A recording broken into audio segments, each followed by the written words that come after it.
श्री स्वामी समर्थ मित्रांनो, वडाला अर्पण करा ही एक पवित्र वस्तू.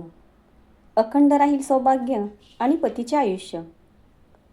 फेऱ्यांचे रहस्य, शुभ रंग आणि अचूक पूजा वेळ.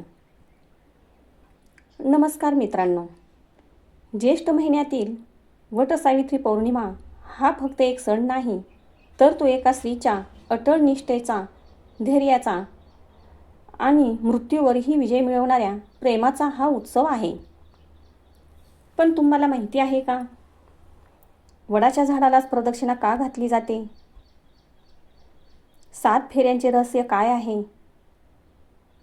या दिवशी शुभ रंग कोणते आहेत आणि शुभ रंगाचे इतके महत्त्व का? तसेच सावित्रीने यमराजांच्याकडून पतीचे प्राण परत कसे मिळवले? वट सावित्री पौर्णिमा इतकी महत्त्वाची का मानली जाते? आणि सर्वात महत्त्वाचा मुद्दा म्हणजे, वडाला अशी कोणती गोष्ट अर्पण केल्यानंतर आपल्या सौख्यामध्ये पतीचे दीर्घायुष्य वाढते? तसेच आपण वट सावित्रीची अशी रहस्य जाणून घेणार आहोत, जी अनेकांना माहीतच नाहीत. वट पौर्णिमा हा केवळ वडाच्या झाडाची पूजा करण्याचा सण नाही, तर तो स्त्रीच्या अखंड सौभाग्याचा, पतीच्या दीर्घायुष्याचा आणि कुटुंबाच्या कल्याणाचा एक दिव्य उत्सव आहे. मित्रांनो, प्रथम आपण जाणून घेण्यापूर्वी आपण हे समजून घेतले पाहिजे की हे व्रत पौर्णिमेलाच का केले जाते. कारण कोणतेही व्रत किंवा पूजा योग्य दिवशी केल्यास त्याचे फळ अनेक पटीने वाढते. हिंदू धर्मामध्ये पौर्णिमा ही अत्यंत पवित्र तिथी मानली जाते, कारण या दिवशी चंद्र आपल्या पूर्ण कलांनी प्रकाशित झालेला असतो. धर्मशास्त्रामध्ये चंद्राला मनाचा अधिपती म्हटले आहे. ज्यावेळी चंद्र पूर्ण असतो तेव्हा मनातील सकारात्मक ऊर्जा, श्रद्धा आणि संकल्पशक्ती अधिक जागृत होते असे मानले जाते. वट सावित्री पौर्णिमा ही केवळ पतीच्या दीर्घायुष्यासाठी केलेली पूजा नाही, ही कुटुंबाच्या स्थैर्याची, समृद्धीची आणि अखंड सौभाग्याची ही प्रार्थना आहे. ज्या प्रकारे पौर्णिमेचा चंद्र पूर्णत्वाचे प्रतीक आहे, त्याच प्रकारे हे व्रत संसारात पूर्णता, समाधान आणि मंगलता यासाठी केले जाते. धर्मग्रंथामध्ये असे वर्णन आढळते की पौर्णिमेच्या दिवशी केलेले जप, दान, व्रत आणि पूजा यांचे पुण्य विशेष वाढते. त्यामुळे वटसावित्रीच्या दिवशी स्त्री जेव्हा वडाच्या झाडाची पूजा करते, तेव्हा ती फक्त एका वृक्षाची पूजा करत नसते, तर ती आपल्या कुटुंबाच्या दीर्घकाळ टिकणाऱ्या सुख समृद्धीची प्रार्थना करत असते. आणखी एक विशेष गोष्ट म्हणजे, वडाचे झाड हे दीर्घायुष्य, स्थैर्य आणि अमरत्वाचे प्रतीक मानले जाते. आणि पौर्णिमा ही पूर्णत्वाचे प्रतीक आहे. ज्यावेळी ही दोन शुभतत्वे एकत्र येतात, तेव्हा वटसावित्री व्रताचे आध्यात्मिक महत्त्व अनेक पटींनी वाढते असे मानले जाते. म्हणूनच मित्रांनो, वटसावित्री पौर्णिमा ही केवळ एक परंपरा नाही, तर मन, कुटुंब आणि सौभाग्य यांना पूर्णत्व देणारा एक दिव्य संकल्प आहे. धर्मशास्त्रामध्ये आणि लोकपरंपरेत अशी एक वस्तू सांगितली आहे, जी वट वृक्षाला श्रद्धेने अर्पण केल्यास देवी लक्ष्मीची आपल्याला कृपा प्राप्त होते, आपले सौभाग्य दृढ होते आणि आपल्या वैवाहिक जीवनात सुख शांती वाढते अशी मान्यता आहे.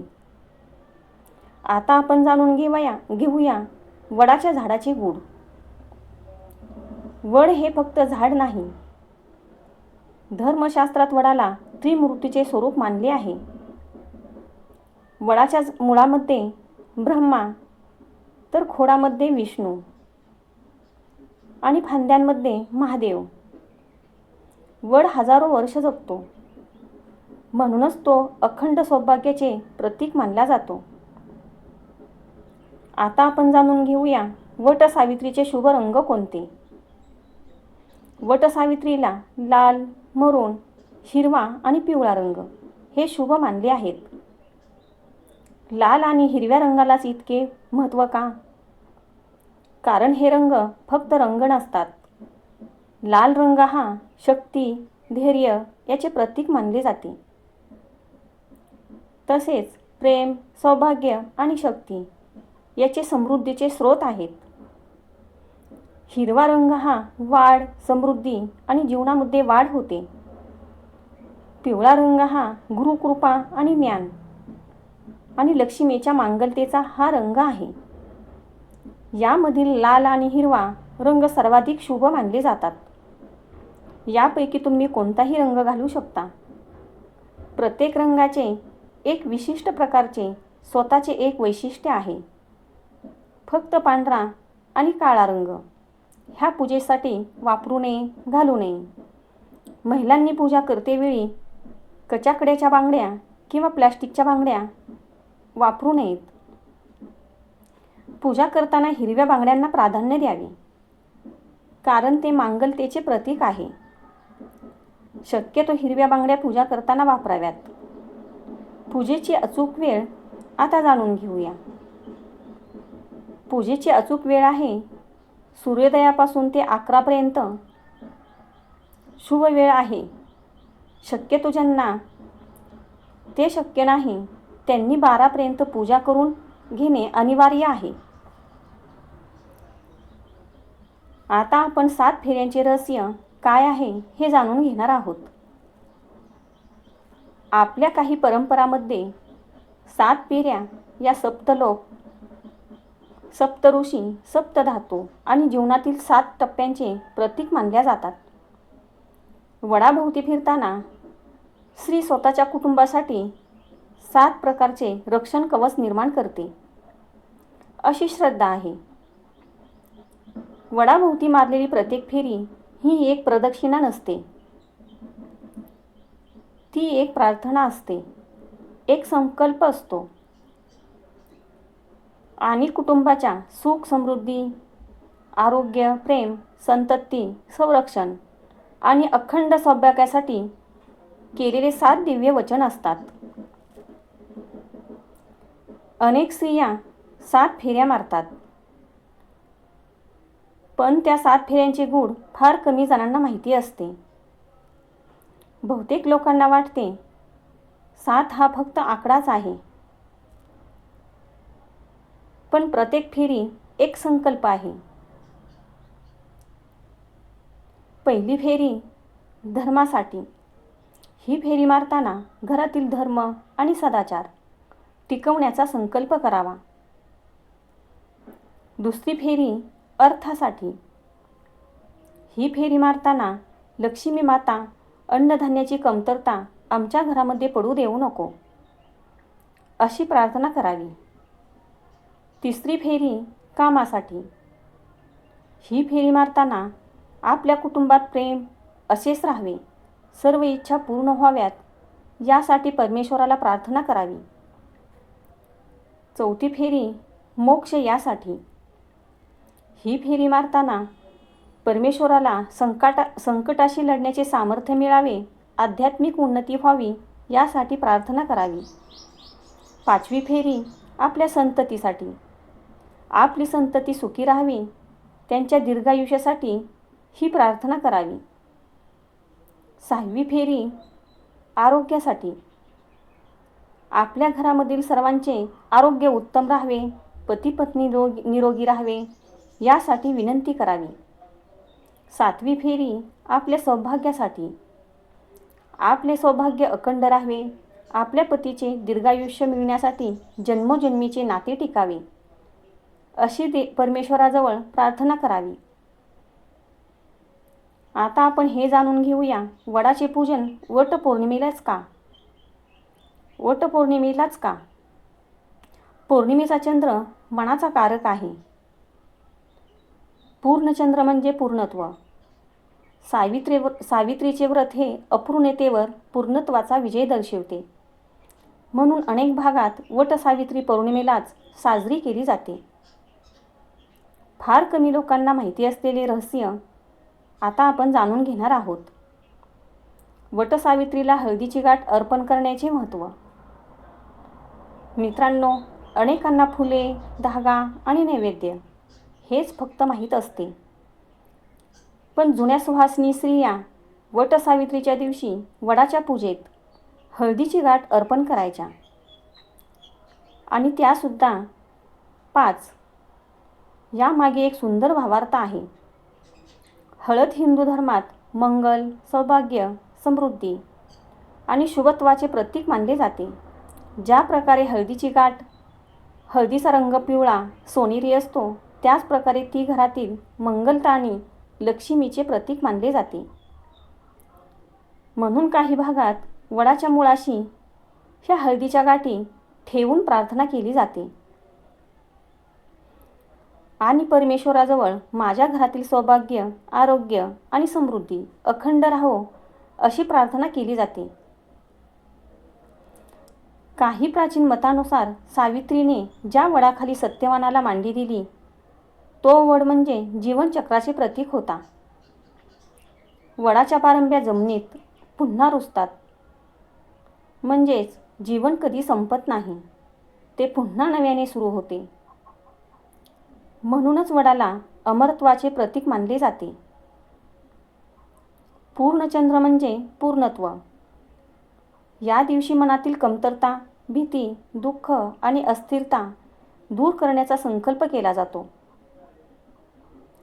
वडाच्या पारंब्या पुन्हा जमिनीत जाऊन नवीन मुळे बनवतात, म्हणजेच वड स्वतःला सतत नव्याने जन्म देतो. मित्रांनो, वटसावित्री म्हणजे केवळ वडाभोवती 7 फेऱ्या मारणे नाही, तर ती श्रद्धेची, निष्ठेची आणि कुटुंबासाठी केलेल्या मंगल संकल्पाची परंपरा आहे. पौर्णिमेचे महत्त्व, शुभ रंग, पूजेची पद्धत, 7 फेऱ्यांचे गुण आणि त्यांच्या फलश्रुती या सर्वांचा सार एकच आहे. आपल्या घरामध्ये प्रेम, आदर, संयम आणि सदाचार वाढवणे. लक्षात ठेवा, वडाच्या झाडाला बांधलेला धागा काही दिवसांनी सुटेल, फुले सुद्धा कोमेजतील, परंतु त्या दिवशी केलेला चांगला संकल्प आणि ईश्वरावरील श्रद्धा आयुष्यभर साथ देऊ शकते. वडाला धागा बांधताना अनेक स्त्रिया फक्त फेऱ्या मोजतात. काही संत सांगतात की प्रत्येक फेरीसोबत एक दोष बांधा. राग, मत्सर, लोभ, कटुवाणी, आळस, नकारात्मक विचार आणि अहंकार. शेवटची फेरी पूर्ण झाल्यावर मनोमन परमेश्वराला म्हणा, हे दोष मी तुझ्या चरणी सोडून जाते. वडाला फुले अर्पण करणाऱ्या अनेक असतात, पण स्वतःचे दोष अर्पण करणाऱ्या फार थोड्या. आणि कदाचित म्हणूनच काहींची पूजा विधीस राहते, तर काहींची पूजा साधना बनते. म्हणून यावर्षी वटसावित्रीची पूजा करताना फक्त विधी करू नका. प्रत्येक फेरीसोबत एक चांगला संकल्प करा. प्रत्येक प्रार्थनेत कुटुंबाचे मंगल मागा आणि प्रत्येक क्षणी कृतज्ञतेची भावना ठेवा. हाच खरा या व्रताचा संदेश आहे. श्रद्धा असेल तर पूजा सफल होते आणि सदाचार असेल तर त्या पूजेचे फळ टिकून राहते. वटसावित्रीच्या सर्व माता भगिनींना माझ्याकडून मंगलमय शुभेच्छा. व्हिडिओ आवडला असेल तर लाईक, शेअर आणि सबस्क्राईब करा. श्री स्वामी समर्थ. व्हिडिओ पूर्ण ऐकल्याबद्दल